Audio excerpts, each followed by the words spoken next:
una situación diferente. Ahora, en cuanto al racionamiento, los diseños también varían. Anteriormente era muy común nada más construir la canchita de básquet al conjunto. Ya se amplía. Ahora, dependiendo de la capacidad del promotor en sus gastos financieros, le mete o un campito, o un centrito de convenciones, o una capillita, dependiendo de la capacidad. Y no solamente eso, sino que las áreas de donación también se modifican. No solamente en porcentaje, sino que si hay un conjunto de 50 casas, de 200 casas, pues obviamente no le va a poder construir un centro comercial o una capillita, es demasiado pequeño. Entonces, ¿cuál es la actitud de algunos gobiernos de los estados? Decir, bueno, ese porcentaje que se contempla en ley, me lo pagas en especie o en billete. Y tú puedes utilizar el 100% de tu terreno, únicamente casas. Y yo, como sí sé qué es lo que se está haciendo en toda la ciudad, con ese fondo voy a adquirir reserva para destinar entonces sí los servicios a todos los diferentes conjuntos que de 50 en 50 ya meritarían ese servicio. Entonces es una transformación. Y en esta competitividad efectivamente encontramos promotores que ofrecen viviendas baratas con materiales diferentes. Y ahí tenemos el caso específico de Mérida, por ejemplo, que son casitas que a la entrada tienen columnas, tienen pórticos, tienen piso, no de cemento, tienen vitropiso. Y son casas, es el extremo. Son casas de aproximadamente 70, 75 metros cuadrados en 58,000 nuevos pesos. Y casas de 50 y tantos metros en 30 y tantos mil nuevos pesos. Esa es la pregunta que todos se hacen. ¿Cómo le hizo? Es la visión de la gente como empresarios, que dicen en qué parte de la ciudad hay una zona a desarrollar. Y saben que si le meten 100 casas, nunca van a hacer que un permisionario les lleve una ruta de camión, sino ven el conjunto y arriesgan.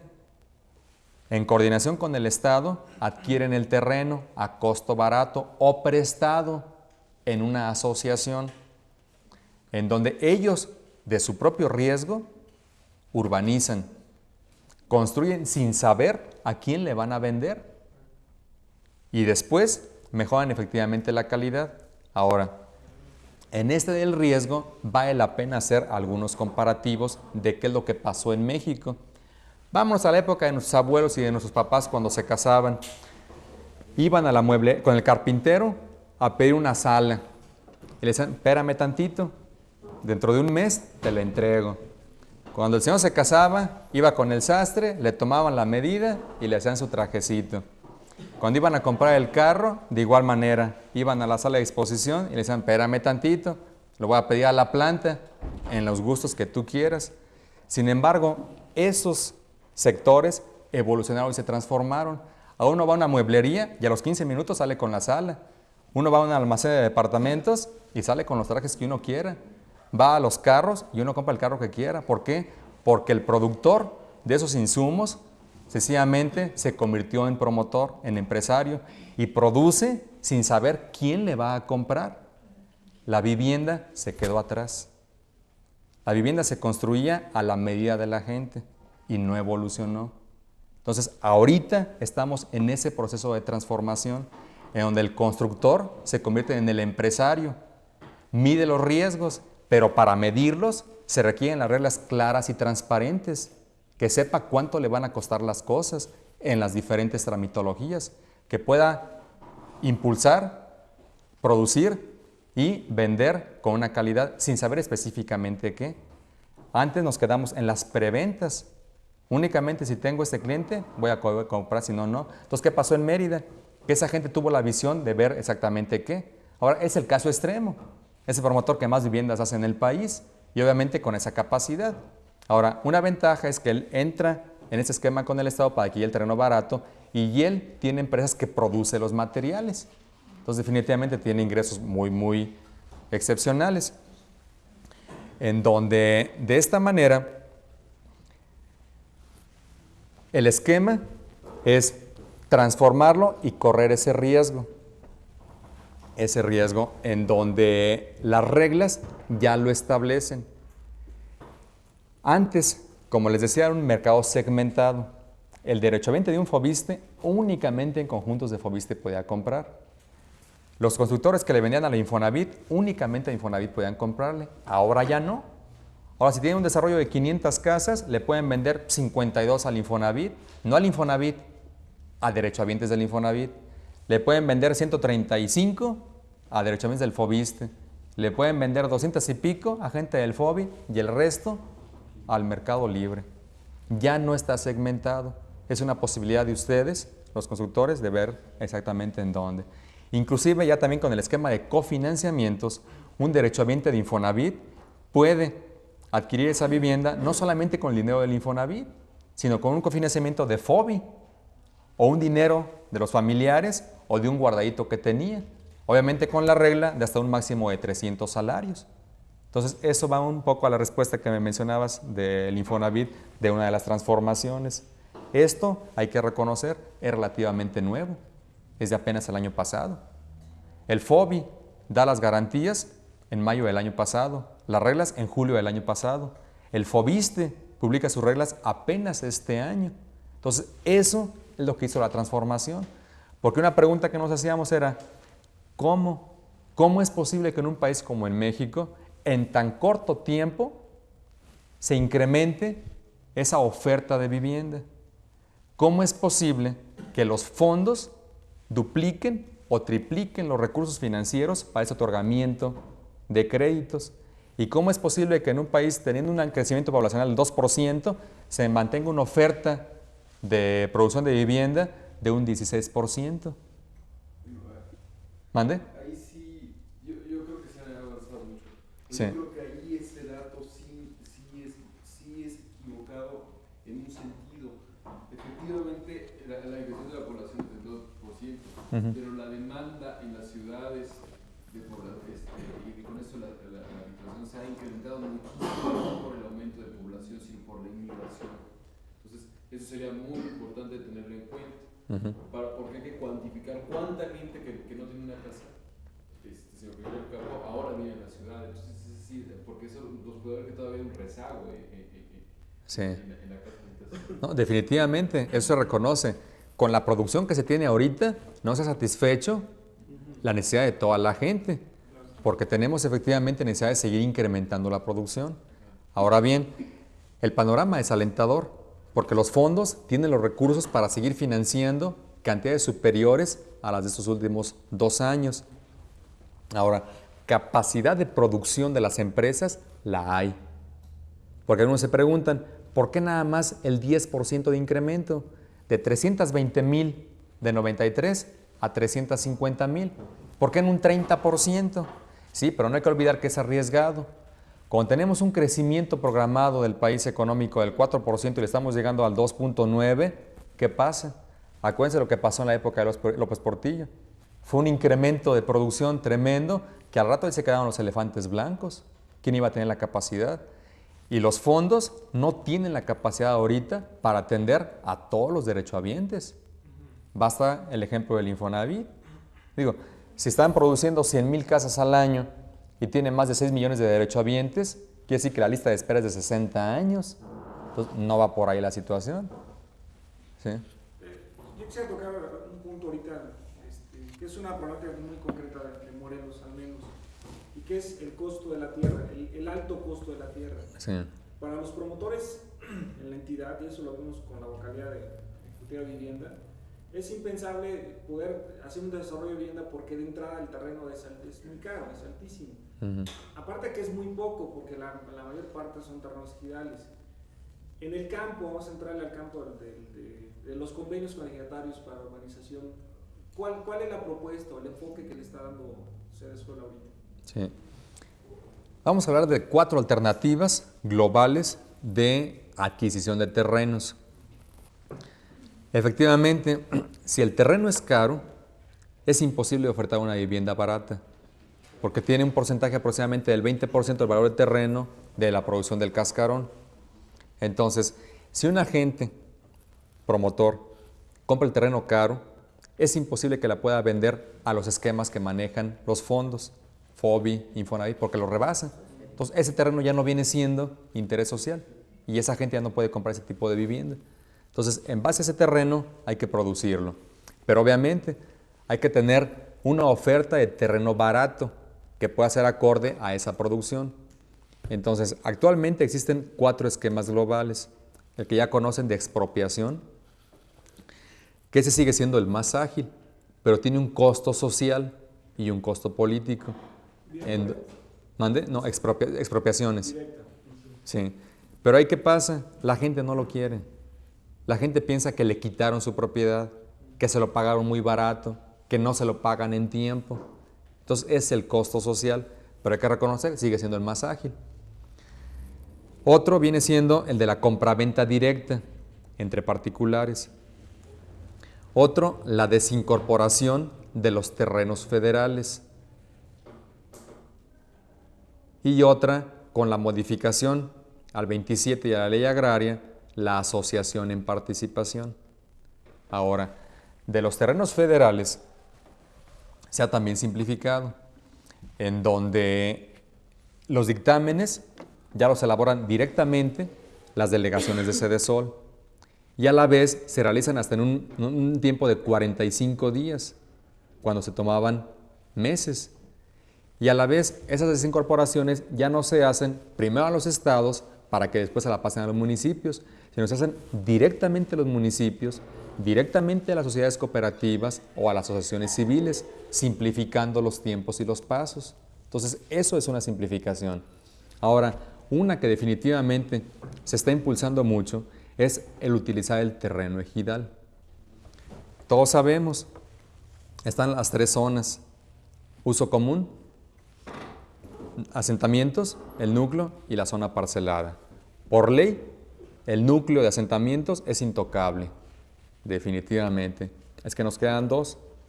La parcelada, que una vez adquirido el dominio pleno, la pueden enajenar mediante un procedimiento en donde definitivamente hay que darlo del Registro Agrario Nacional para incorporar en el Registro Público de la Propiedad, pero esto está causando confusión, porque por una parte los ejidatarios, al saber que se modifica la ley, venden libremente y entran en el esquema de compraventa directa ilegalmente, porque existe todo un procedimiento donde participa la Procuraduría Agraria, Reforma Agraria, el INEGI y el RAN, donde la Procuraduría verifica principalmente 3 cosas.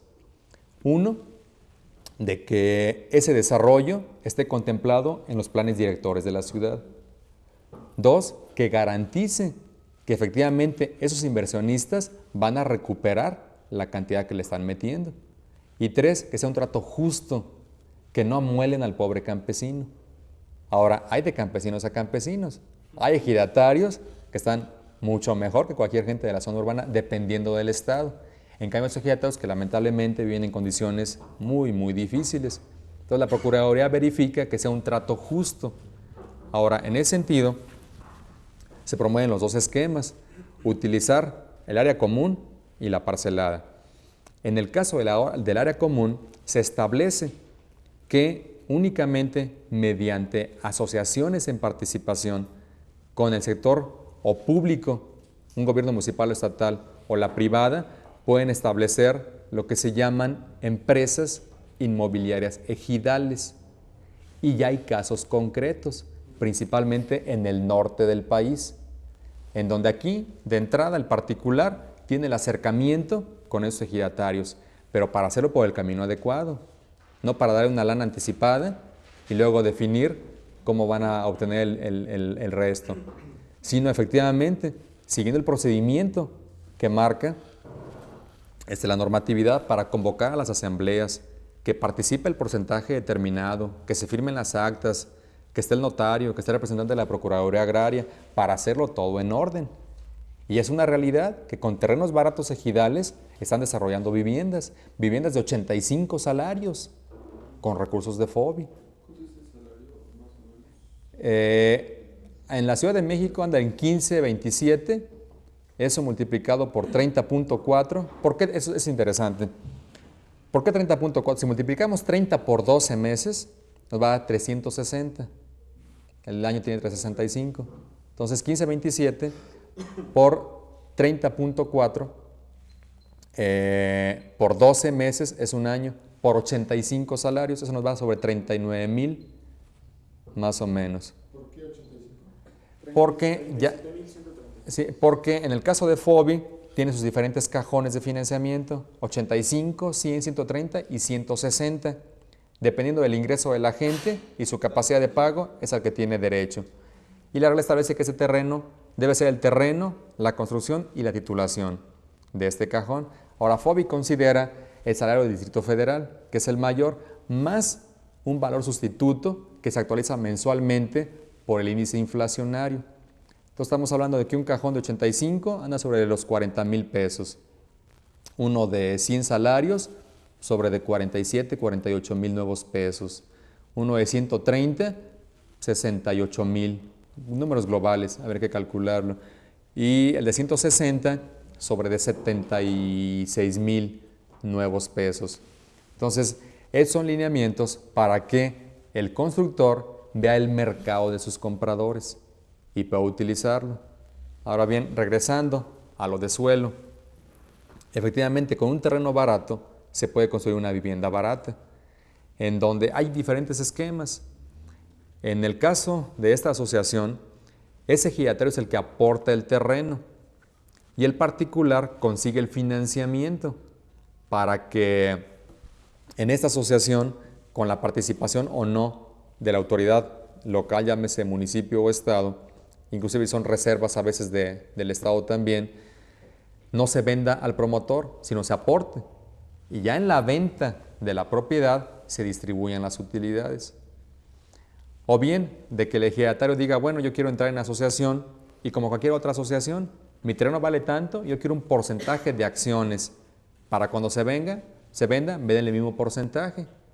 Y son diferentes esquemas, son variados. Ahora, se está definitivamente impulsando este esquema. No lleva la velocidad que se quiere, hay que reconocerlo. Porque está el programa del Procede, primero para regularizar el terreno, porque hay diferentes tipos de ejidos también, ustedes mejor conocen, irregulares en la mancha urbana, pegados a la mancha, fuera de la mancha, cuáles se pueden incorporar, cuáles no se pueden incorporar, cuando entra Cored, cuando entra el Procede. Entonces, hay un programa específico en donde se detectaron diferentes ejidos en el país que estén en la mancha urbana, que tengan una situación política de la administración local con esos ejidatarios, la voluntad de los ejidatarios de incorporarse a ese desarrollo, que no se queden con la idea de que es el fraccionador quien va a tener la gran utilidad en su terreno barato, sino que les exponga de que efectivamente son para desarrollos de interés social, donde el beneficio va a ser para la gente de escasos recursos y cada quien con su utilidad, de que ese ejidatario no se quede con ese terreno ahí nada más ocioso, de que no lo puede producir porque no tiene los recursos, sino que va a servir para cumplir un beneficio específico. Ahora, yo ahí le planteé entre paréntesis, ¿no? Sí. ¿Por qué solamente el interés social? Porque desde el momento, bueno, hay que ver en la modalidad de adquisición, efectivamente. ¿Por qué interés social? Porque en el país la gran mayoría de la población tienen acceso únicamente a un endeudamiento para vivienda de interés social. Pocos son los que pueden adquirir una vivienda residencial. Y siendo así, pueden ir tranquilamente a cualquier banco. No requieren ningún beneficio de ningún tipo, tienen capacidad suficiente para adquirirlo. Pero en el caso de Morelos, en que no hay terrenos de propiedad privada disponibles para desarrollo urbano, necesariamente se tienen que ir sobre terrenos ejidales. Absolutamente. Sí, no, esto, bueno, aclaro, no es exclusivamente para interés social, no, haciendo énfasis en apoyar a la gente de menores recursos, que es la gran mayoría de la población. Entonces, el objetivo del Estado es atender a toda la población y los cambios a las leyes hacen énfasis en favorecer principalmente a esta gente, principalmente, pero no exclusivamente. En el caso del deducible de los 15 salarios, les mencionaba, ahí dice el deducible de 15. Si es interés social, automáticamente paga 0.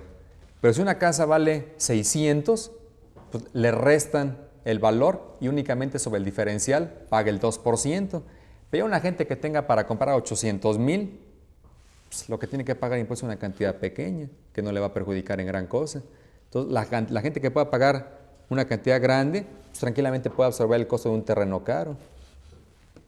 Y si el problema de la vivienda estriba en el terreno, entonces yo creo que lo que se requería es implementar una política de reservas. Así es. Del territorio, porque, por ejemplo, en los 4 alternativas de gestión del terreno que usted nos mencionaba, yo no veo ahí cuál es la provisión a futuro para resolver el problema de la demanda de la vivienda. Sí, en ese sentido va mezclado. Por una parte, el difundir la capacidad de otorgamiento de créditos de los fondos. Difundir esta información al ámbito estatal y municipal para que sepan exactamente, conforme a su plan y a la dotación de servicios, cuánto pueden ofrecer. Y obviamente, siguiendo un análisis del crecimiento poblacional con los datos de los censos y a la vez, la capacidad de estos financiamientos en los municipios pueden saber, con el auxilio de la ventanilla y las licencias de construcción otorgadas, cuál es la tendencia de crecimiento para que le vayan programando y vayan adquiriendo esas reservas. Ahora bien, ¿qué apoyos específicos hay? Por una parte, hay apoyos en cuanto a la estrategia y por otro lado, apoyos económicos. En cuanto a la estrategia, hay terrenos baldíos en diferentes lugares. ¿Cómo utilizarlos? Por una parte tenemos a la señora viuda que tiene su terrenito, que lo está especulando y que con cierta justificación se lo merece. Pero ¿cuándo lo va a utilizar? ¿Cuándo darle el beneficio para que ya lo saque? Entonces, por una parte eso. Y por el otro, terrenos que están ahí de ociosos durante mucho tiempo y no se sacan. Entonces, ¿por qué no vía el predial se toma o una penalización incrementando lo que se cobra para que ya lo utilicen en beneficio de determinada población? Y en el caso de la viejita, al contrario, con otro tipo de estímulos, también una asociación, porque esa viejita no va a tener la capacidad de adquirir un financiamiento bancario para desarrollar su terreno. Entonces, ofrecerlo al que sí puede conseguirlo y utilizarlo en beneficio de toda la gente. Entonces, en cuanto a estrategias para esos terrenos baldíos, ahora, en cuanto a la detección efectivamente de reservas territoriales, ¿en dónde? Obviamente conforme al plan director. ¿Quién las va a adquirir? ¿El municipio? ¿El estado? ¿Quién? ¿Va a ser propiedad de qué tipo? ¿O del Instituto Estatal de la Vivienda? ¿O del Instituto Municipal? Otra, ¿tienen capacidad para adquirir esos terrenos? ¿Cómo los van a adquirir? ¿A quién se los van a pagar? ¿Se van a endeudar con banobras? ¿Cómo los van a utilizar? Entonces, eso definitivamente es del ámbito local.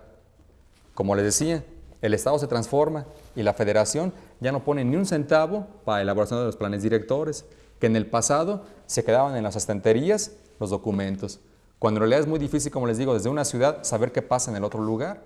Entonces, eso se lo dejan al municipio y al Estado. Y obviamente se da asesoría técnica. Ahora bien, por una parte, les mencionaba de que no se trata de construir por construir, sino que se construya conforme a la factibilidad de servicios y al plan parcial. Pero una respuesta muy fácil podrá ser el municipio es que no tengo posibilidad de darte el servicio y no te lo doy. Pero ¿hasta dónde entra la responsabilidad de una autoridad local para, en su ingeniería financiera, ver cómo va a adquirir un financiamiento para poner esas obras y poder otorgar el servicio? ¿Sí?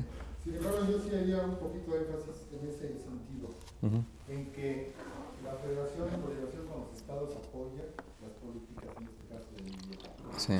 La base de la vivienda es el terreno.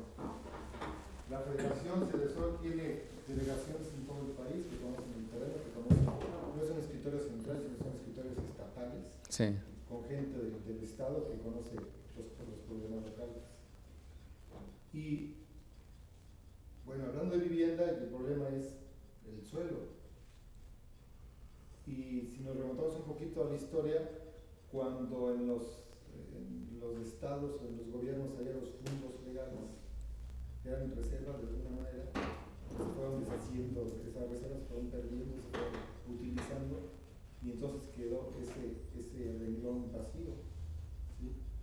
Entonces yo siento que por ahí sí es una necesidad de establecer esa política y esa dinámica para que desde la Federación del Centro se establezca un compromiso de apoyar a los estados en el sentido de tenemos una metodología, cómo conseguir reservas, cómo cómo hacer llegar terrenos baratos para abaratar la vivienda que más En ese sentido, hay financiamiento de Banobras para los estados, para acción de... No solamente de Banobras, de FOBI también hay dinero para adquisición de reservas y a la vez recursos fiscales de la Federación canalizados con Sedesol. Existe el programa de lotes con servicios. Es un instrumento de cofinanciamiento en donde se involucra a diferentes partes. Hay una aportación de la Federación a fondo perdido, sin recuperación. Otra participación del Estado, gobierno del Estado, sin recuperación. Obviamente una cantidad por parte del beneficiario, que haga un esfuerzo. Y un de Banobras, para darles una idea en qué porcentajes. En un principio inicia el programa con un 32% de la Federación, un 12% del Estado, 6% del beneficiario y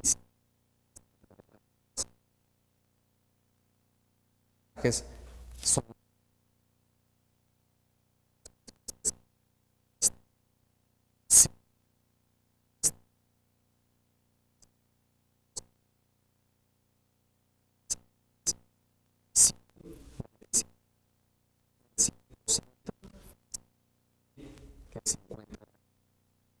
son porcentajes que se modifican.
¿Qué nos quedamos?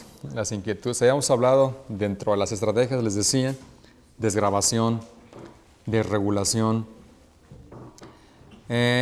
los esquemas financieros. Ya pusimos ejemplos específicos del Infonavit, cómo se reestructuran las reglas para el acreditamiento, en donde dentro de estas reglas antes se consideraba únicamente el ingreso del trabajador. Ahora se considera el ingreso familiar, la edad, la antigüedad en la empresa, el número de aportaciones al instituto y la subcuenta del SAR. Entonces, con ese sistema de puntaje, la gente se autocalifica. Obviamente, la capacidad que aporta un estado como Nuevo León por parte de las empresas es muy diferente a lo que pudiera aportar Oaxaca, en donde obviamente hay mucho más créditos para un estado que en el otro. Y este puntaje se revisa periódicamente, porque si los recursos destinados a ese estado se agotan rápidamente, es obvio que el puntaje se dispare para que la gente ya no califique. Y viceversa, en estados en donde ninguno calificaba, se bajaron para que la gente tuviera acceso a ese financiamiento. Y todo está conforme a un esquema, efectivamente, de aportaciones para poder determinar cuánto recibe cada uno de los estados. Ya mencionamos qué cantidad tenía disponible el fondo, que se ha ido incrementando. Para el 95, el Infonavit tiene contemplado incrementar el número de créditos, porque desde ahorita ya hizo dos modificaciones. Una negociación con Banobras y otra con el Seguro Social, que le permite tener recursos adicionales para destinarlos e incrementar sustantivamente la meta para el próximo año. En el caso de FOBI, tan solo para este año, el gobierno federal destinó una cantidad adicional de 3,000 millones de nuevos pesos, que obviamente va a servir para vivienda de poco valor, que es la que ustedes conocen de los cajones. Y de esta manera, con las diferentes recuperaciones y la entrada de recursos del extranjero con la nueva autorización de bancos, hace prever que efectivamente se mantenga la continuidad de los programas, en donde el panorama es alentador para el próximo año. Los diferentes mecanismos de financiamiento. La banca ha incrementado los productos y ustedes recordarán en las publicidades que se hacen de Plan Casa, Su Casa, Mi Casita y las diferentes alternativas, la autocalificación, la calificación inmediata en unas cuantas horas. Ahora bien, la tendencia efectivamente es por parte de la banca que se mantenga, que el adquirente, el solicitante, dé un enganche. La banca no va a otorgar financiamiento sin enganche. Es muy arriesgado para ellos y es entendible financieramente. Sin embargo, están conscientes de que van a bajar el porcentaje de la aportación familiar que den para el pago de la hipoteca.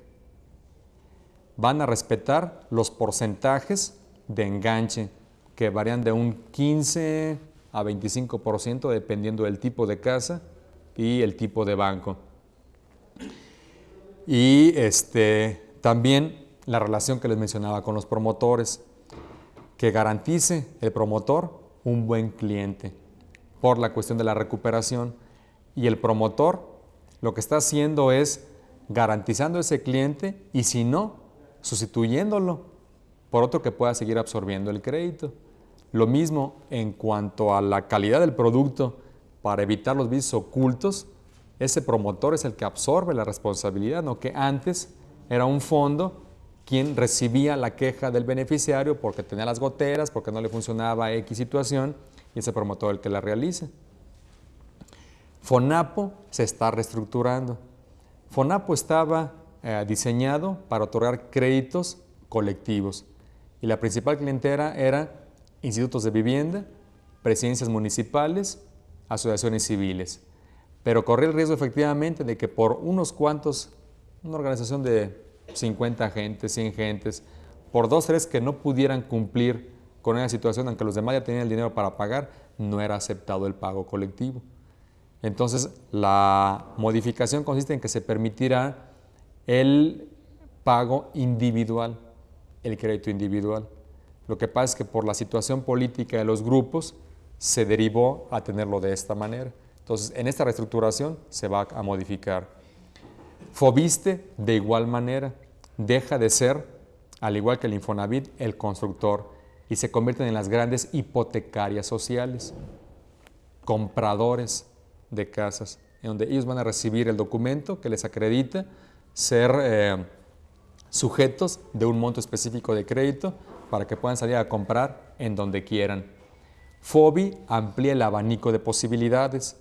De prácticamente una línea de crédito que tenía, ahora también financia, como les mencionaba, compra de terreno, urbanización del mismo, compra de equipo, investigación, mejoramiento, amplía el abanico de posibilidades. Y no nada más el crédito hipotecario, sino también el crédito puente para la edificación de esas viviendas. Porque por una parte se obtenía el puente por parte del banco y luego el hipotecario con Fobi. Y ahorita les hablaba del esquema de garantías, en donde se impulsó pioneramente en el Distrito Federal un programa con un 50% de garantía de Fobi y uno del gobierno del Distrito Federal. Y es un esquema en donde la garantía no se hace al término, sino va par y paso. Desde el momento en que la gente incumpla, entra automáticamente la garantía. Vamos a esperar cómo resulta en el Distrito Federal para poderlo impulsar en el resto de las demás entidades federativas. Ahora, por parte de la banca, ya se demostró que cada vez están participando más activamente. Hace unos años financiaban principalmente la vivienda media alta o residencial y difícilmente la de interés social. Entonces, había que estar en contacto con ellos para garantizar y demostrar que podrá ser de utilidad. ¿Cómo? Con las garantías. Anteriormente recibían el 100% del riesgo. Si una gente no pagaba o se organizaba la gente entrando en una huelga de pagos, tenían problemas en los bancos. Pero a medida que se da garantía a través de Fobi, entonces hay más participación y los resultados están a la vista. Cada vez más bancos participan en la vivienda de interés social y específicamente, como les mencionaba, vivienda de 85 salarios, que es la más barata. Entonces hace falta la participación responsable de las gentes para demostrar efectivamente que hay buenos compradores y que hay esa armonía. Sí, un comentario. Por ejemplo, este tipo de programas está vinculado, digamos, al que ya tiene un sueldo X, o que de alguna manera ya está en una empresa, trabaja en un gobierno, pero ¿qué pasa con aquellos que de alguna manera realmente están en una situación irregular y que, digamos, su sueldo, su capital, su dinero que ganan, es producto, digamos, de una economía subterránea? Ese, digamos, tiene una opción también. También. ¿Hay un programa instrumentado? Sí, en el caso de los terrenos irregulares, hay que reconocer, el banco no va a dar el crédito si no está regularizado el terreno. Primero hay que entrar en esa parte y después la facultad del banco para otorgarlo. Ahora, algo que es muy importante, la gente va a adquirir en base a su capacidad de endeudamiento. Si la gente no puede comprar una vivienda cara, no lo va a poder hacer. Eso hay que reconocerlo. La gente tiene que comprar en base a lo que le alcanza, como cualquier otro tipo de producto. Si la gente tiene para comprar un carro barato, no puede comprar el carro de lujo. Si la gente no puede comprar una ropa cara, tiene que comprar la ropa barata. De igual manera con la vivienda. La gente que no puede acceder a una vivienda cara, no lo va a poder hacer, ni va a haber banco que le dé ese financiamiento. Digamos que estamos ahorita hablando específicamente del interés social, o sea, que en un momento dado esa economía subterránea no reúne el requerimiento para adquirir el mínimo social, o sea, quedaría fuera en un momento dado. No, lo que me refiero es que si hay una gente que tiene capacidad para comprar una casa de 60,000 pesos y quiere una casa de 100,000, no lo va a poder hacer, aunque quiera. A eso me refiero. Ahora, de esa economía subterránea, efectivamente, ¿qué pasa con periodistas? ¿Qué pasa con taxistas? ¿Qué pasa con meseros que tienen buen ingreso, pero no los pueden comprobar?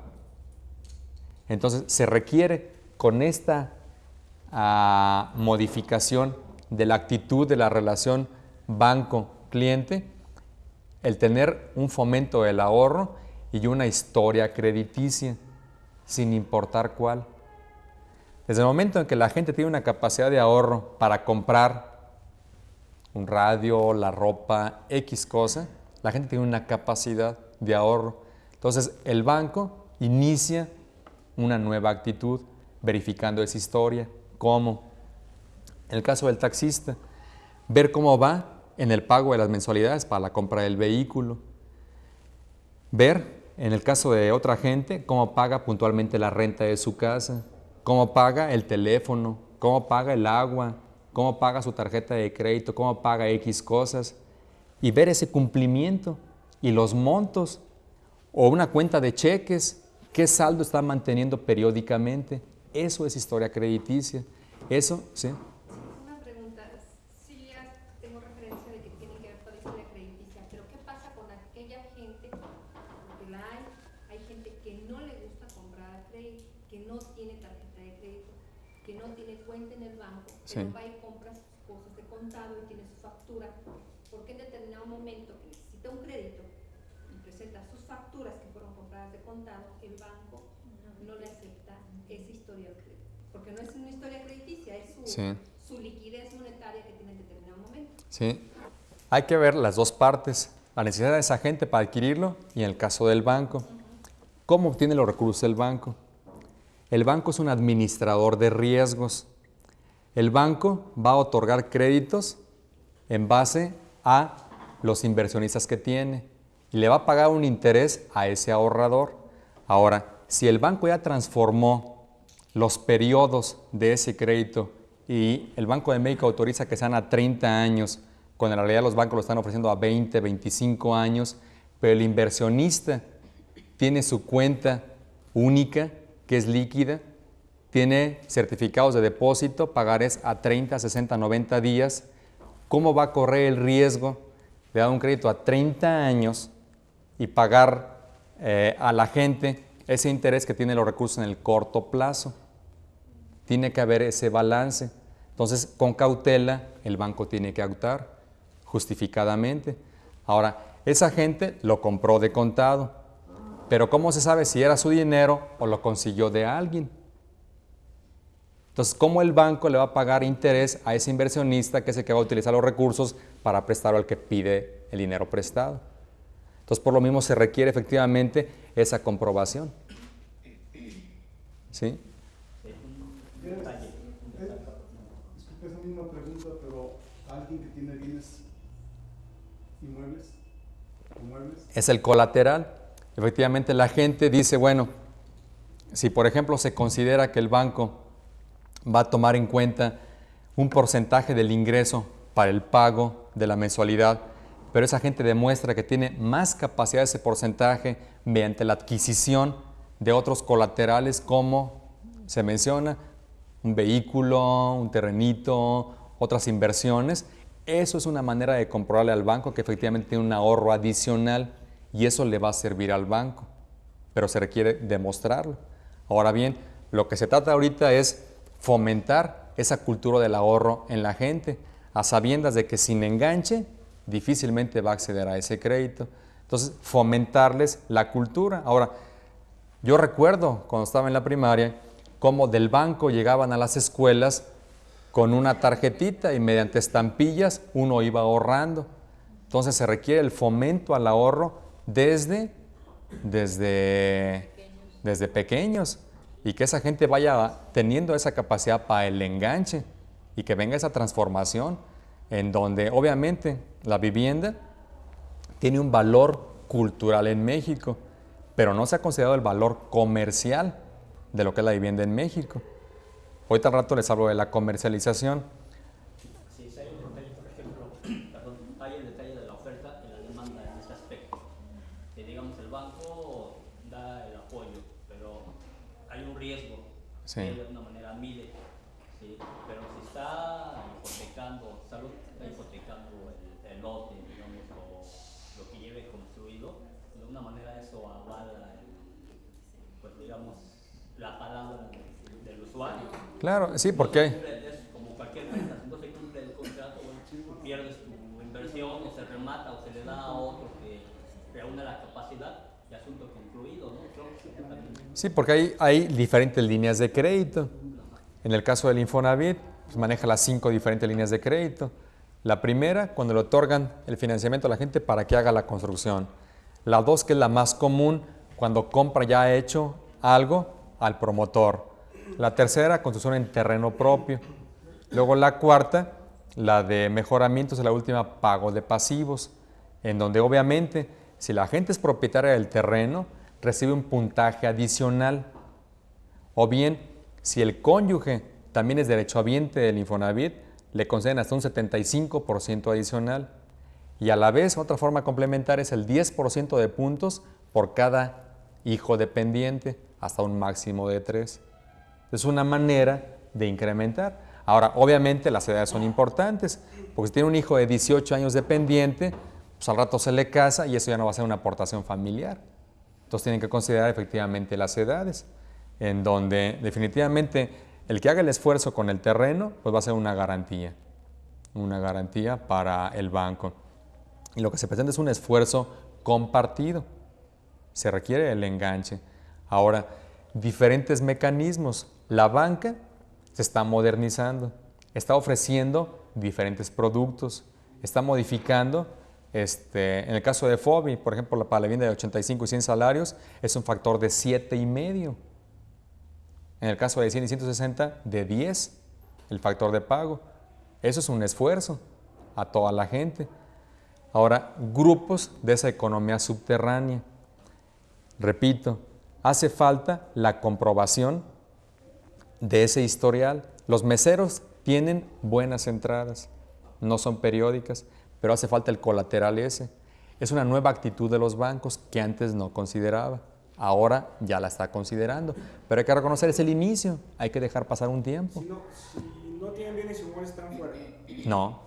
No, porque obviamente no tienen bienes, no, pero tienen otro tipo de propiedades, no necesariamente bienes inmuebles. O sea, si yo tengo bienes inmuebles o coches y aunque yo presente mis facturas de contado, sí tengo acceso a un crédito de ese tipo. Dependiendo del banco, dependiendo qué inmuebles y el monto que se solicite. Sí. Sí. Ahora, el banco obviamente va a considerar quién es un buen cliente y va a dar nada más conforme a la capacidad de endeudamiento. No va a correr el riesgo. ¿Sí? Pero sus límites son, el límite más bajo es de CEFIN, que son 93,000 pesos para crédito. De ahí Comermex es 100 y de ahí para arriba. O sea, ahí no estamos hablando de vivienda de interés social. Ningún banco presta en individual para interés social. Tiene que ser a través de grupos. Sí. Y en combinación en cofinanciamiento sí, pero no individuales. Es que las reglas de FOBI establecen que efectivamente es el promotor quien subasta los derechos, pero tiene que tener la carta de intención de un banco que lo vaya a apoyar. Sí, como apoyo. Sí. Y en forma adicional está la subasta de derechos, que le permite a ese promotor destinarlo al cliente que reúna las características, por llamarle cliente. Es el solicitante de la vivienda. Ahora bien, entonces aquí entra el papel del promotor. Ya sabe que en la subasta tiene derecho a tal número de créditos y ahora es su responsabilidad contactar a los institutos, a las autoridades, a los grupos para ver dónde están los grupos, los demandantes y armarle el paquete que le va a presentar al banco, el expediente. Decirle, esta gente es así, gana tanto, es cumplido en esto y yo te garantizo. No necesariamente con los recursos de FOBI. Hay casos específicos en donde el promotor les ayuda a conseguir, hay un caso específico en Michoacán, a los periodistas que efectivamente no tienen determinado ingreso, o más bien, el ingreso como periodista es muy bajo, pero tienen otros ingresos adicionales. Entonces allí, esos promotores contactan al banco y les consiguen línea de crédito. ¿Por qué? Porque no quieren vivienda de interés social. Quieren vivienda de mucho más valor. Pero obviamente no se puede con recursos de FOBI, porque FOBI es para la gente de menores ingresos. Entonces, obviamente no se trata de apoyar a que la gente se favorezca con un dinero barato, el que va a tener una utilidad mayor, sino la idea es apoyar a la gente más necesitada. El que gana mucho puede ir tranquilamente a cualquier banco y le dan el financiamiento, pues tiene el dinero. Entonces la intención de apoyarlos a todos. Entonces, hay otro esquema, y también me voy a permitir leerlo porque no soy muy experto en esto, la famosa bursatilización de la cartera hipotecaria, que está ahorita en la boca de mucha gente. En la general, ¿en qué consiste? Sabemos de la problemática que tienen los bancos con sus recursos limitados para ese otorgamiento de créditos. Entonces, en la medida de que esos créditos de la banca se transfieran a terceros, tienen más recursos.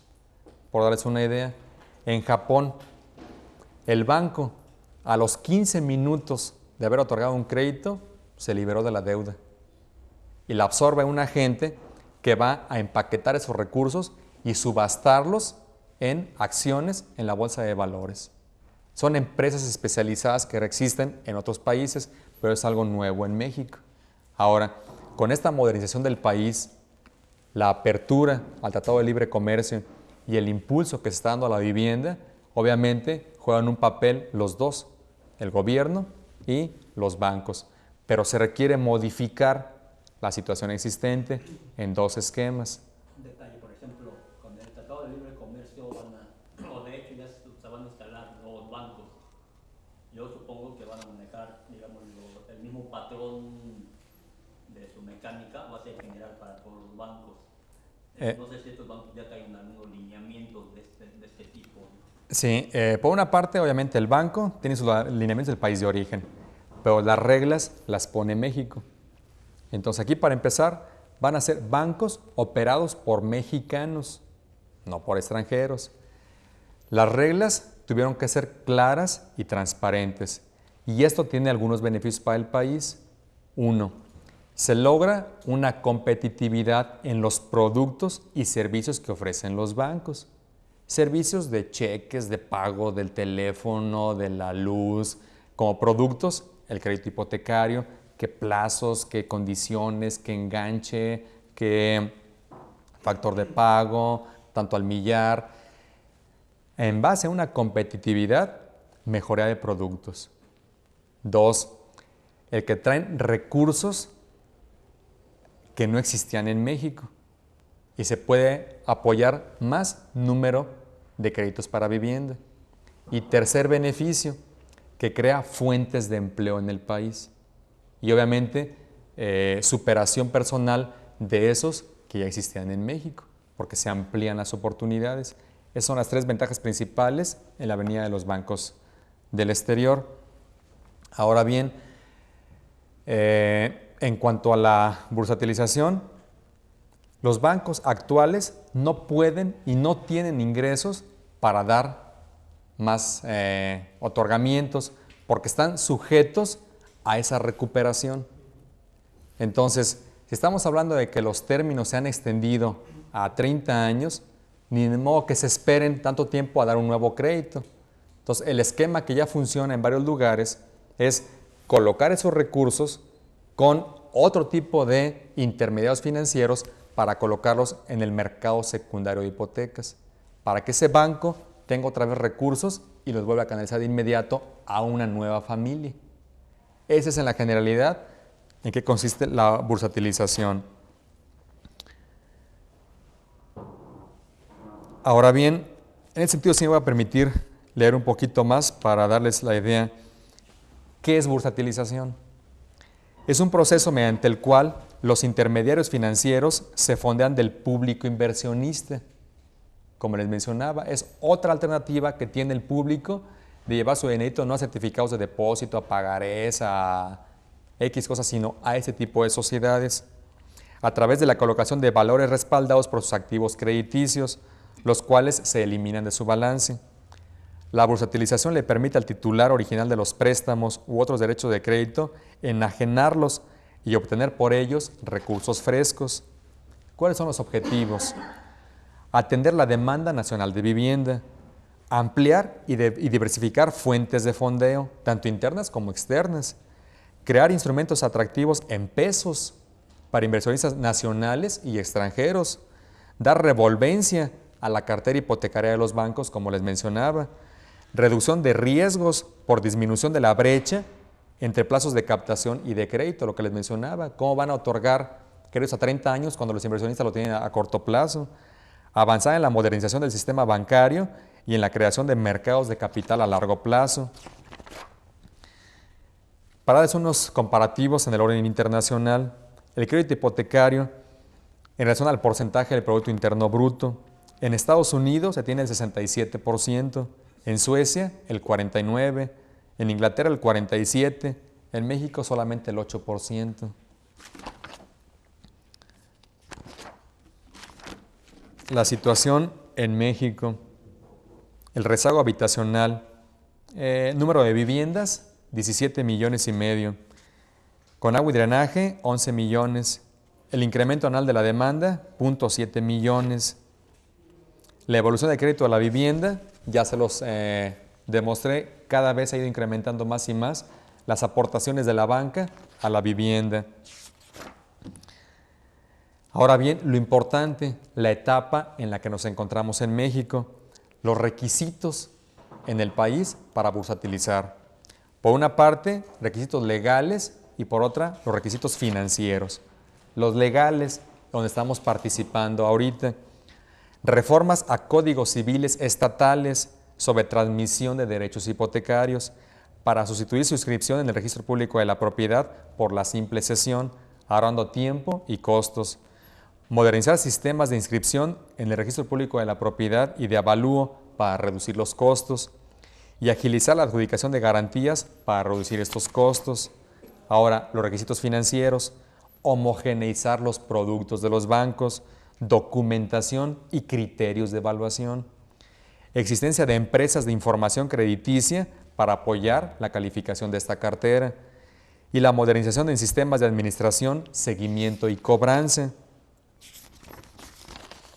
Ahora, ¿cuál es el papel del gobierno? En el proceso de bursatilización debe considerarse lo siguiente: evitar que el mercado perciba los títulos emitidos con respaldo de la cartera hipotecaria como deuda gubernamental. La experiencia internacional muestra la necesidad de su participación solamente en el inicio. Limitar la participación a la adecuación del marco jurídico, a su aportación de capital más una línea de crédito contingente y prever su salida del fideicomiso una vez que esté funcionando. Entonces, es otra innovación que se requiere y ha sido una experiencia en diferentes lugares. Ahora bien, todo esto viene siendo el ciclo. La participación, ahora, ¿cómo bursatilizar si los códigos en su normatividad no lo permiten? Tenemos que hacer reuniones en cada uno de los estados con las autoridades de la Secretaría de Finanzas de los estados, con la Secretaría de Gobierno de cada estado, la voluntad política de cada gobernador para hacer esas transformaciones y permitir, eso por una parte en cuanto al marco legal, pero por otra, tener un catastro, un registro público de la propiedad moderno y confiable para que los inversionistas extranjeros puedan calcular ese riesgo. Ahora, en ese sentido, en el programa de 100 ciudades hay recursos para modernizar los catastros, en donde, por una parte, se adquirieron equipos de cómputo para los municipios, se hicieron estudios fotogramétricos para ver esa situación y tener un padrón confiable que permite efectivamente ver ese riesgo, cuánto pueden invertir, como les digo, medir qué tanto pueden invertir. Con la apertura del Tratado de Libre Comercio, la gente llega pensando en un inversionista extranjero a un estado, checa su ley y dice, yo hago mi cálculo. En la compra del terreno voy a gastar tanto, en la urbanización voy a gastar tanto, en la construcción voy a gastar tanto, pero que hay otros permisos. Si, por ejemplo, CFE no desglosa los conceptos y cómo hace para llegar a esos conceptos, cómo puede medir un agente lo que tiene que pagar en el futuro. Entonces tienen que ser las reglas claras, transparentes, para hacer exactamente un cálculo de qué tanto pueden hacer. Y no solamente eso, sino que era común que la gente decía, no, pues en ese lugar yo voy a hacer una casa de 150,000 pesos. ¿Pero por qué 150,000? Se requiere el análisis de mercado, se requiere checar cuántas viviendas existen en ese lugar y quiénes son los compradores. A lo mejor ya está agotado ese nicho de mercado. A lo mejor se requiere una vivienda o más cara o más barata. Y para eso efectivamente ese análisis de que la gente corre el riesgo e invierta. Y aquí es donde pueden entrar las universidades. Si no hay un análisis de la demanda, de la oferta en esa ciudad, va a ser muy arriesgado para los promotores. Los promotores algunas veces se acercan al gobierno a que se les diga en qué lugar se requiere la vivienda o que se les diga en dónde hay más necesidad de vivienda. Yo creo que tanto necesidad tiene una gente de Chihuahua como una de Chiapas. Es la misma necesidad de tener una vivienda, pero es participación de los particulares el que vean en dónde, contactando y haciendo esa mercadotecnia. Eso ya pues, es de mercadotecnia. Exactamente. Pero la cuestión es que hay gente que no lo hace y luego construye los edificios y se le queda el elefante blanco. Pero ya es tontería. Ahora Exactamente. Factibilidad, Exactamente. El proyecto de inversión está fuera de la jugada. Entonces, ¿cómo puede entrar ese promotor en el conocimiento de lo que tiene una ciudad? Una cosa que se promueve es que contacten a las universidades, los investigadores, la gente del servicio social, y creo que con una cantidad bien remunerada en el ámbito universitario, que no puede ser muy onerosa para el particular, se puede hacer un buen análisis y hay una coparticipación de las partes, porque es únicamente en el ámbito local como se va a poder obtener la información. Ahí donde conocen los costos, los trámites, la gente, la mano de obra, qué tipo de casas hay, en qué condiciones se encuentran. Entonces, se requiere esa participación porque hay una transformación de este constructor a empresario. Antes, el crédito se otorgaba en base a la función del tamaño de la casa y ahora no.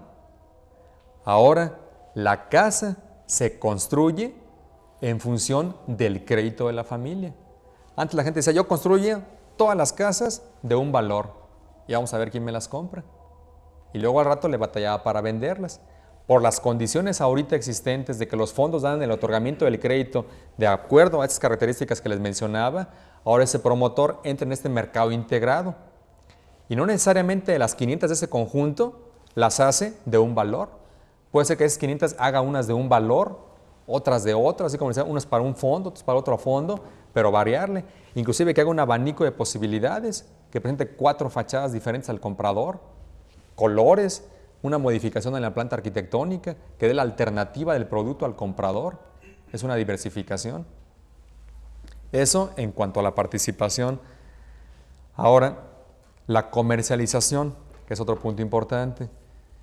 Recordemos que la vivienda en México tiene un valor familiar, cultural. Construimos para nuestros nietos.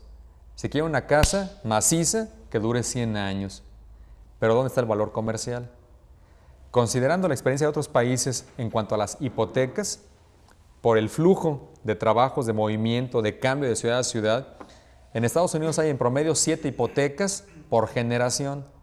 En otros países de Europa, 4 hipotecas. En México solamente 1 hipoteca.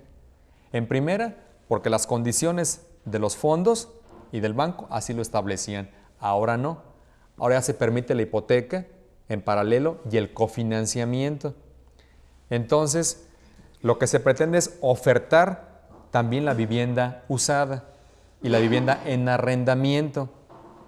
Que la gente sepa la tecnología y lo que está adquiriendo. Porque es un análisis sencillo, lógico. Se casa la pareja, inicia con un apartamento de una recámara.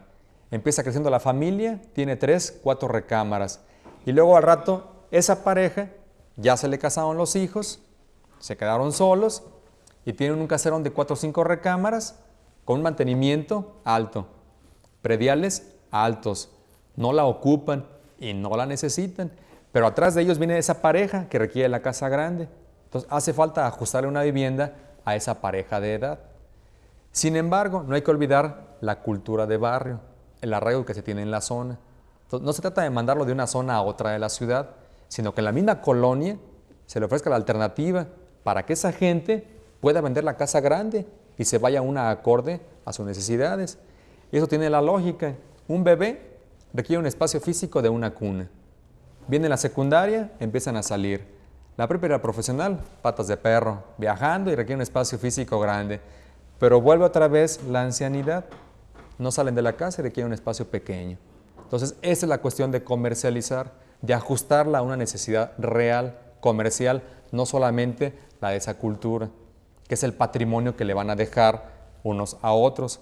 Ahora, en ese sentido, en coordinación con los desarrollos inmobiliarios, la Asociación Mexicana de Profesionales Inmobiliarios, se está haciendo una bolsa de vivienda en donde se tiene por computadora un registro de lo existente en las ciudades.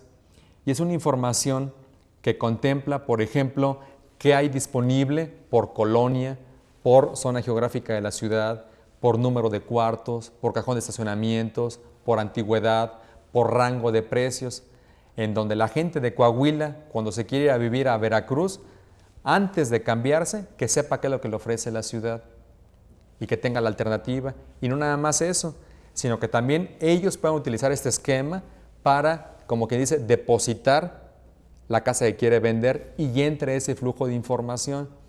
Es muy común de que cuando alguien queda viuda, ¿quién le va a ayudar a vender la casa? El vecino, el amigo, el familiar. Y como saben que se cobra un porcentaje por comercializar, esa persona va a decir, yo cobro tanto, pero desconoce la normatividad.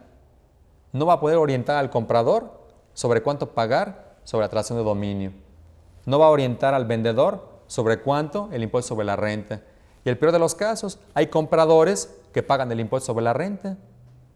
Entonces, a medida que se utiliza la gente que tenga la información, efectivamente puede orientar a la gente y entra en esa bolsa para ayudarle rápidamente a vender. Es una gran empresa de bienes raíces donde la gente deposita y tenga el flujo, que son experiencias que han dado éxito en varios lugares, pero se requiere esa transformación en México también. Eso es la comercialización. Ahora, otra situación de las estrategias del Programa Especial de Fomento y Regulación es promover la producción de vivienda en arrendamiento. En los 70s, aproximadamente el 40% del parque habitacional era vivienda en renta. Luego entramos a la década difícil de los 80s y se disminuye aproximadamente a un 17%. ¿Por qué? Porque los códigos civiles eran proteccionistas a la gente que pagaba la renta y había leyes que tenían el congelamiento de rentas. Entonces está promoviendo ese tipo de modificaciones para hacer atractivo a los productores que inviertan en producir viviendas que permitan a la gente rentarla. ¿Por qué? Porque si en el corto plazo no tienen ese famoso enganche que les permita adquirir, que entren en ese esquema de renta que les permita tener un historial crediticio y que les permita tener un poquito de ahorro para que posteriormente, inclusive esa misma casa que están rentando, la puedan utilizar en compra. Y es el famoso esquema de renta con opción a compra, que ya es una realidad en estados como Puebla, en donde ahí se establece de que durante un periodo de 5 años la gente tiene la posibilidad de decidir si le continúa en renta o ya decide adquirirla y ya tiene la negociación prevista con el banco para esa adjudicación, pero a la vez el código establece esa transferencia, porque la realidad es que en la mayoría de los estados los juicios inquilinarios eran demasiado largos. Entonces se promueve la modificación a los códigos para que, por una parte, sea equitativo, que se le dé la libertad tanto al que paga como al que recibe la renta de ponerse de acuerdo en qué tiempos. Hay estados en donde mínimo se tiene que rentar la casa por 1 año. Entonces, ¿qué pasa para un maestro que quiere ir a otro estado a un curso de nada más de 6 meses? La ley no se lo permite. Entonces, a medida que permitan esas facultades, a medida que se agilicen los juicios hipotecarios que luego se llevan hasta 3 años, a medida que se simplifique, es como se va a lograr producir. Entonces, justamente la promoción de modificar el Código Civil y de procedimientos civiles de cada lugar para promover ese tipo de situaciones. ¿Cuál puede ser el atractivo ahí para los promotores? Si construyen con un crédito puente y tienen que recuperar para liquidar. No, porque efectivamente ya se estableció de esa manera. Es una vivienda en donde es un convenio ya específicamente con el banco, en donde el adquirente paga una renta, que obviamente es una condición diferente a una vivienda nueva. Son condiciones diferentes y establecido de esa manera. Obviamente el crédito puente tiene otro tipo de características. y el hipotecario también. Son los sistemas de arrendamiento con opción a compra. Así es, Que ya funcionan. que ya funcionan, sí, Los bienes, sí, bienes muebles. sí. Lo que pasa es que las leyes no lo permitían. Entonces tenemos que promover más que nada esa situación de que sean modificadas para permitir ese flujo. U otro esquema, en la franja fronteriza, las maquiladoras, en donde el trabajador tiene una rotación. Entonces, a medida de que el dueño de la maquiladora, en coordinación con el promotor, con el trabajador, con el banco, promueve esa vivienda, le permite tener a su trabajador de una manera estable y de esa manera ese dueño de maquiladora puede tener una mejor programación de la producción de su material, en donde es un incentivo para el trabajador el que se quede, porque le van a dar una vivienda. En el corto tiempo, quizás no es sujeto de crédito, pero a lo mejor en un lapso de 2 años, 3 años, una pareja, una casa sencilla, ya tiene derecho por las aportaciones a un crédito del Infonavit. La ventaja para el promotor es de que al cabo de esos 3 años puede vender la casa a ese trabajador a valor, real.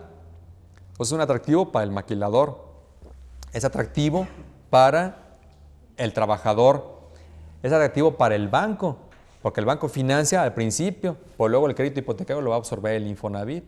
Son innovaciones en los esquemas financieros. El de créditos preestablecidos es uno, el del magisterio es otro, este es otro, las sociedades de objetos financieros de objeto limitado. Son diferentes alternativas. Ahora bien, definitivamente el impulso a ese ahorro. Las condiciones ya están cambiando. Hay que dar un poquito más de tiempo a ver los resultados. Son cambios de poco tiempo, del 93, del 94, que son realidades. La transformación macro del país ya está dada, pero obviamente hace falta aterrizarla todavía a los municipios, a mayor número de la población. Entonces, en eso seguimos trabajando, en eso seguimos compartiendo con la gente esa responsabilidad de hacer algo por la gente. Ahora, el futuro son 4 cosas que se tienen que seguir trabajando. Desgravación, desregulación. El porcentaje internacional ya está marcado. México ya ha bajado mucho en sus entidades federativas los costos indirectos, pero hace falta seguir impulsando la simplificación de los trámites y los costos. Continuar con esa innovación de los mecanismos financieros, nuevos productos, nuevas alternativas, plazos, el enganche, productos y obviamente la calidad del producto que ofrezcan los promotores. Suelo, seguir trabajando en esa oferta, pero obviamente es tanto la normatividad como la detección y los recursos disponibles para esa constitución de reservas territoriales en coordinación con los planes directores y la simplificación administrativa, en donde con esa transformación y el otorgamiento de créditos ya no depende de un funcionario atrás de un escritorio. Ahora es el propio público quien decide en dónde, pero hace falta seguir impulsando esa simplificación, porque eso definitivamente lleva el beneficio en tiempos, en los costos, que representan menos carga de papeles para la dependencia, una agilización por parte del promotor y un beneficio más rápido para el solicitante de la vivienda. Entonces, son 4 situaciones específicas que son las que se contemplan como reto para seguir trabajando a futuro. Ahora, la continuidad es otra pregunta que se hacen. ¿Qué tanto hay garantía de lograr lo que se ha hecho en estos últimos años, de llevarlo a los años que vienen? Es alentadora, obviamente, por respeto, esta administración no puede comprometer a la siguiente administración. Sencillamente está dejando sentadas las bases para que la siguiente administración decida cómo continuarlos, que sea la siguiente administración que defina la estrategia a seguirle, pero considerando que el esquema macro del país que teníamos por herencia de los 80s ya ha ido subsanando, que la situación actual ha sido transformada y que se sentó el camino para poder dar la continuidad.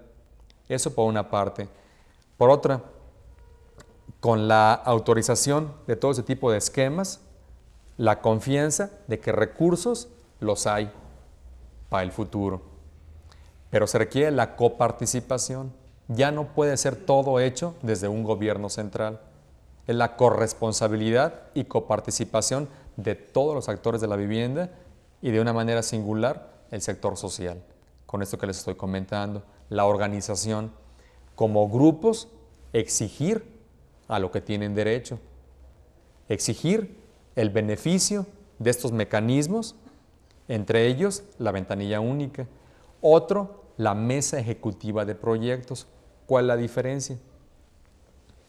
En la mesa ejecutiva se va a desahogar a los proyectos ya terminados, a diferencia de la ventanilla que es para inicio de trámites, en donde a un agente, en algunos lugares, no se le informa qué avance lleva su trámite. Entonces la oportunidad que se tiene en cada uno de los estados de reunir en una mesa a todas las autoridades municipales, estatales, federales que estén participando en esa promoción, en donde aquí la coordinación recae en el gobierno del estado y la delegación Sedesol juega el papel de un secretariado técnico que va a convocar, que va a solicitar la información, que va a elaborar la minuta y que va a agendar esas promociones dependiendo de la antigüedad o de la importancia política que se vive en un determinado lugar. Con esto, lo que se pretende es agilizar, como se mencionaba hace rato, en ese momento la promoción. ¿Quiénes van a participar en la mesa? Gentes que tengan conocimiento de ese proyecto y con facultad de decisión, que sean autoridad, para que en ese momento se le dé un sí, pero no solamente un sí, también puede ser un no o un sí condicionado, pero si va a ser un no, que ya por fin le digan y no que lo tengan esperando más de un año, que sepa exactamente cómo está la situación. Ahora bien, la delegación Sedesol lo que hace es agendar esa situación, porque obviamente si hay varias, según los tiempos, no se pueden ver 10 promociones en un día, en una reunión, reuniones maratónicas, no, agendarlas conforme a lo que les vengo mencionando, pero que ahí se decida y ya son una realidad. Ahora bien, de todo el país se han instalado en los últimos meses en 21 entidades federativas. Hace falta seguir promoviendo. En Morelos aún no está instalada. Tiempo nos ha faltado para poder visitar a todos los lugares y poder convocar y consortar ese tipo de mesas ejecutivas. Ejemplos, en el Estado de México, a través del Subcomité de Vivienda, que se ha reunido en 15 ocasiones, han atendido aproximadamente 70 promociones de vivienda, equivalentes a aproximadamente 100,000 viviendas, y son una realidad. Ahora bien, como se mencionaba, por una parte es muy fácil decir de los logros, pero ¿quién va a ser el mejor juez? ¿El público? ¿El solicitante? Por eso es el apoyo que nosotros en la Secretaría le pedimos al sector privado de que nos ayuden a evaluar y a detectar en dónde se requieren determinadas características para poder llevar los beneficios que ya tiene México en el plan macro y hace falta llevarlos a nivel municipal. Entonces, en ese sentido, es el propio promotor, en el caso específico Provivac, que reconoce que efectivamente está funcionando la mesa ejecutiva de proyectos. ¿Qué planes hay para Morelos? O sea, en cuanto a promover esta mesa. Eso no requiere... Sí, sí, definitivamente, porque como repito, es la delegación Sedesol quien es el papel de secretariado, en donde es una labor de concertación de todas las partes, en donde aquí la Secretaría visita a las dependencias, convoca, define el esquema, pero con fundamento jurídico. Todos los gobernadores, en este acuerdo de coordinación y al año siguiente de esa reunión de octubre del 92, en noviembre del 93, todos los gobernadores nuevamente se reúnen en Aguascalientes y se ponen de acuerdo y establecen compromisos en el anexo B de ejecución, que todo está publicado en el Diario Oficial de la Federación. Ahí se establece de que deberán crear en cada entidad federativa un mecanismo de agilización de trámites. La propuesta del nombre era esa, pero está sujeta a que cada lugar lo define. En algún lugar le llaman la comisión mixta de vivienda, en otros la ventanilla, en otros la mesa ejecutiva. Obviamente, aquí es facultad de cada entidad. Y es que, mira, hablas del Estado de México y han tenido 15 reuniones, ¿no? Sí, Lucías. así es. Aquí tenemos de abril para acá que no se ha reunido la Comisión Reguladora de Fraccionamientos, en donde están parados muchos proyectos de vivienda, ¿verdad? No se ha podido reunir una sola vez. Ujú. Entonces, yo creo que sí es muy importante que Cedesol presione, ¿no?, a nivel federal al Estado para que se agilicen las cosas. Ujú. Porque siendo el Estado de Morelos un Estado que va a recibir mucho el impacto de la salida de la expulsión de población del DF, que lo está recibiendo ya, el que no funcionen los mecanismos adecuados para que se dé la vivienda en todos los niveles, no nada más de interés social, en todos los niveles, pues es dramático, ¿no? Y está frenando la inversión, está frenando la creación de empleo, está frenando muchas cosas, ¿no? Sí. Ahora, yo voy a la otra parte, y eso es una opinión personal. El reto para nosotros como constructores, como promotores, como intelectuales incluso, es aportar lo que nosotros están de innovaciones tecnológicas, de nuevos materiales, de abaratamiento de la vivienda, lo que tú nos decías de otros estados donde es realmente muy barato. O sea, en general la construcción en Morelos es cara, pero también no hemos entrado en general a innovar con materiales, a buscar otro tipo de alternativas, ¿no? Seguimos agarrados a las losas de concreto, a los muros de tabique o de tabicón, y estamos fuera de onda. Sí, en ese, Innovar sí. y avanzar. Sí, en ese sentido, efectivamente, la Secretaría promueve el año pasado el primer concurso nacional de tecnologías para vivienda de interés social. Lo institucionaliza y lo deja planteado para todos los años venideros. Este año se celebra el segundo. El señor presidente entrega el premio en una reunión y eso ya es una realidad.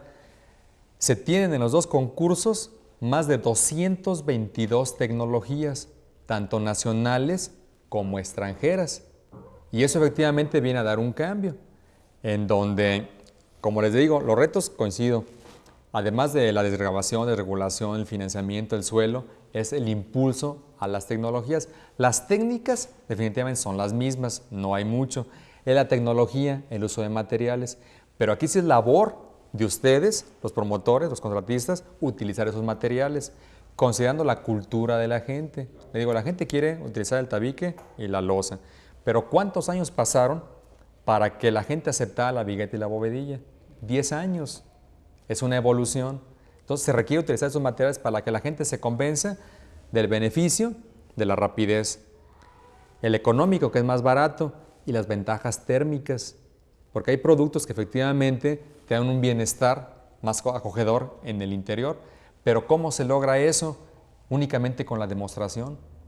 Si no se construye una casa muestra, si no se construye uno en donde la gente pueda golpear y saber que resiste el material, no van a tener el convencimiento. Ahora, ¿por qué no mezclarle? Si la gente quiere algo que le sirva y que le dé protección, en los exteriores, de acuerdo, el tabique, pero en los interiores, los no tradicionales. Porque la gente golpea un tablarroca y dice, no, pues esta casa se me va a caer. Para la medida que la gente vea y a la vez de que tenga la ventaja de cambiarle. Si ahí tiene un contacto y lo quiere mover y hay una tecnología que no le permite utilizar más que una sierra para cortar un muro metálico, ya no. O que le va a meter el clavito y se le va a venir abajo el cuadro. O que no le va a permitir tener la ventaja de modificaciones. O de que, considerando los dos, el bebé y el papá. Si el papá está en la reunión en la sala con amigos y el niñito está llorando, ya no lo van a tener a gusto. O al revés, que por estar platicando los papás el niñito va a empezar a llorar. Entonces, un producto que represente este tipo de beneficios. Y otra, efectivamente en estos programas de autoconstrucción se promueve el uso de esa tecnología. Ahora, hay algo importante. ¿Cómo un banco va a otorgar un crédito a 30 años si no está probado que el material dure lo mismo? Entonces va ligado. Hay que ver que efectivamente ya esté comprobado.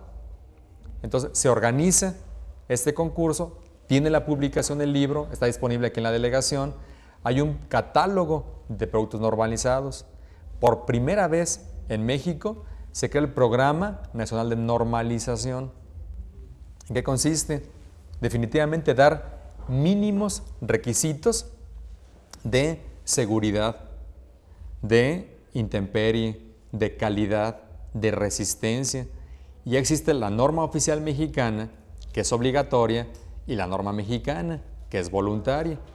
Y así, por ejemplo, tenemos las regaderas ahorradoras, tenemos el tanque de la taza de la capacidad de los 6 litros, donde es libre el diseño, mientras no consuma más de eso. Entonces, efectivamente, con experiencia de otros lugares, hay que dar una calidad en el producto, en donde en coordinación con Canacintra, con la Concanaco y la Concamín, se establece ese tipo de los organismos certificadores para verificar eso y dar una mejoría en la calidad del producto. Tenemos cantidad de promotores que nos dicen que su producto es el mejor de México. Ahora, ¿cómo comprobarlo? Y por lo mismo en este concurso hay 2 categorías, las de investigación y las que ya son una realidad, en donde gente con el esquema anterior de lo que era el Estado quieren vendernos una tecnología y el Estado ya no compra. El mejor comprador es el público, ellos tienen que ofertarla y convencer al público de que ese producto va a ser el bueno, si no el público va a obtener lo que mejor quiera. Pero efectivamente en ese impulso a la tecnología, obviamente se celebra este concurso donde participan todos los fondos, participa CONACYT, el director general del Infonavit es el presidente de este jurado, y participan gentes como Gonzalo Good, como Ramírez Vázquez, como miembros del jurado, para premiar a estas gentes. Y ya quedó establecido para continuarlo cada año, y es una realidad. Y el otro aspecto que comprendes era la organización, ¿no? Sí. O sea, quizás sea cuestión de convertirse en promotores, en organizadores de grupos sociales a los que se pueda manejar y promover la vivienda, y no solo la vivienda, sino todo lo que consigo lleva. Así es. Sí. Yo le vería esos 2 retos para nosotros. Sí. Sí, en donde aquí es un esfuerzo compartido, en donde por parte de las dependencias efectivamente ya hay esa voluntad para que ante una inquietud se logre efectivamente llevar a la realidad eso que venía deteniendo, encareciendo esa tramitología. Pero se requiere ese intercambio de una necesidad, de una situación para llevar la ventaja que ya ha venido ocurriendo en otros lugares o en el macro, como les digo, a un nivel municipal. Entonces es una corresponsabilidad, una coparticipación, que eso se tiene que mantener todavía. Y es una realidad, ya los hechos están a la vista, los resultados. Ahora bien, por darles una idea, el año pasado, cuando el señor presidente mencionaba que había una meta de 320,000 viviendas para financiar en el año, hubo muchos que lo dudaron. Decían cómo era posible, pero en cierta manera por ignorancia, en el buen sentido de la palabra, porque desconocían las transformaciones que estaban sufriendo las instituciones. En esa meta nos equivocamos, no fueron 320, fueron 324,000. Para este año la meta era de 350,000. Entre las viviendas en proceso y las terminadas, y hay una garantía que para diciembre serán terminadas 359,000 viviendas. ¿Cómo tenemos esa información? Compartida con los fondos nacionales, con los institutos estatales, donde sabemos el frente de cada una de las casas. Entonces es información que está disponible y se puede comprobar exactamente dónde queda cada una de las 350,000 viviendas. Y la meta es muy ambiciosa. No, ya por... ahí en Morelos la meta de esas 320,000, la meta en Morelos eran 30,000, si no mal recuerdo. Yo quisiera ver unas 30,000 viviendas. No, era mucho más baja la meta.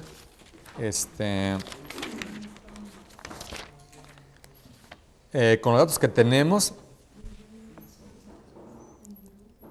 el año pasado, estas viviendas que les digo, de las 320, 350 mil, es únicamente la vivienda financiada por el sector formal, vivienda nueva y terminada. No incluye lotes con servicios, no incluye mejoramiento, no incluye vivienda usada, ni pago de pasivos, es únicamente vivienda nueva y terminada, porque tenemos vivienda construida, vivienda terminada, vivienda entregada, vivienda escriturada. Esta es únicamente vivienda terminada y financiada, porque además tenemos el sector informal. La gente de cada semana le da su lana al arquitecto, al constructor y no tiene un financiamiento, porque se estima que la combinación de los dos anda en el orden de los 600,000 casas. Ahora, para Morelos, el cierre del año pasado anda en las 3,200 viviendas nuevas. Para este año, la meta estatal del año pasado era alrededor de 5,000 viviendas. Se terminaron 3,200. La meta para este año es estimada solamente en 2,900. Los datos que tenemos al mes de agosto del año indican que se llevan 3,266 en el estado de Morelos, en el estado. Yo trabajé en Infonavit haciendo dos unidades, Sí. 3 unidades habitacionales. El año pasado se llegaron a 3,000, pero este año no hay vivienda, hay muy poca vivienda. Sin embargo, al mes de agosto, pues va una cantidad similar a la que se llevaba en diciembre del año pasado. Las constructoras están paradas. Sí. También datos del Instituto de Vivienda de Morelos. Sí. En el nuevo programa del nuevo gobierno hay un programa que se calcula, un dato estadístico, de hacer 10,000 viviendas, pero durante todo el sexenio. Así es. Sí. De alguna manera, yo lo veo difícil. O sea, si nosotros vamos a hacer unas viviendas ahí y había una meta ahorita para diciembre, enero, de Sí. entregar 50 y a duras penas. Ujú. O sea, entonces yo veo en ese esquema, el máximo que se está manejando yo ahorita el sistema de los promotores, Sí. y la mayoría de las empresas no hay el capital para decir voy a hacer 200 casas ahorita. No lo hay, no existe realmente. Entonces yo no veo cómo vayamos a hacer 10,000 viviendas en 6 años. O sea, a duras penas Sí. entraremos a 500 o 600 en un año en términos reales. Sí, bueno, la cifra puede ser baja en comparación con otro tipo de estados que hacen 10, 15,000, el Estado de México anda en 50,000. Sin embargo, Aguascalientes anda en un esquema similar, 2,500 en promedio cada año. Entonces, una recomendación es efectivamente ese financiamiento. Seguir acercándose a los bancos para ver qué respuesta tienen. Pero a los bancos, no solamente al banco específico. Una situación que es real es de que muchas veces el gerente de plaza desconoce las modificaciones de sus oficinas. Y hay que reconocer, en México tenemos en las regiones y los directores hipotecarios se encuentran en México, en Monterrey, en Guadalajara, donde muchas veces hay que ir a tocar esas puertas, en donde si la gente en la plaza, por ignorancia o por vergüenza, no quiere actualizarse en la información, pues sencillamente hacerlo a un lado e irse a esas ciudades, que es lo que están haciendo los promotores que consiguen el financiamiento para edificar sus desarrollos. Pero obviamente, como les repito, no se trata de construir por construir, se trata de verificar en dónde están los compradores, qué tipo de monto es el que tienen el derecho, para que ustedes puedan planear eso en coordinación con el municipio para ver la factibilidad, para ver en dónde está la zona, en coordinación con las autoridades del Estado, también para la tramitología. Y entonces hace falta seguir modificando esa evolución de lo que era el esquema anterior y entrar a la situación actual, específicamente del financiamiento. Otra, FOBI. Están los recursos de FOBI. Ahí están.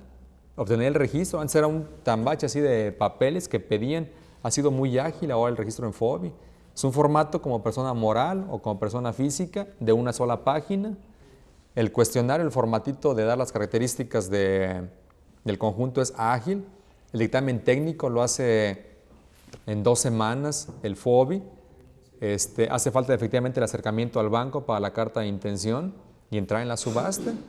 Estar con el conocimiento, las subastas son aproximadamente cada 45 días, pero estar conscientes de qué está pasando. Por ejemplo, para esta subasta de noviembre había solicitudes aproximadamente por 50,000 créditos. Sin embargo, había capacidad nada más de otorgar como 20 y tantos mil. Entonces ahí depende la experiencia de ese promotor, porque hay algunos que dicen, no, pues ahorita no le entro, mejor me espero, porque eso implica que tengan que pujar muy alto. Ahora, hay casos en la última de alguien que pujó al 7%. Pues es una locura. Cuando sabemos los indirectos en qué andan esa gente, pues esa gente a qué le tira, ¿no? En cambio hay muchos que efectivamente con el 0.5, con el 1% estaban ganando subastas y entran en el tren para el siguiente periodo. Entonces, estén al pendiente de esos cambios. ¿FOBI otorga ya crédito puente directo? ¿Ya? Bueno, no, de ahí ellos acuérdense que a través del banco. Pero el banco lo descuenta. Así es. Sí. Eso va. Sí, porque obviamente es un porcentaje, un factor diferente a lo que maneja el banco con sus propios recursos. Pues en la general creemos que hemos hablado de mucho, tiene mucho todavía para seguir hablando.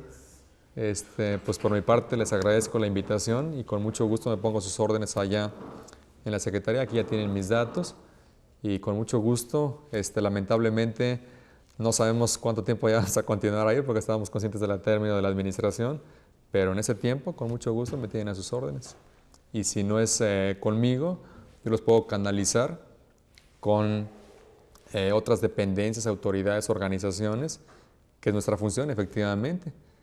Como se dice, por eso nos pagan, para compartir con ustedes la información y por desatorar, agilizar trámites y como promotores canalizarlos al lugar donde los puedan auxiliar. Llámese FOBI, llámese fondos, llámese autoridades, llámese lo que sea, es el papel de gobierno ahora. Efectivamente, auxiliar y ser el intermediario promoviendo ese tipo de modificaciones. Es que nuevamente mi agradecimiento y estamos en contacto.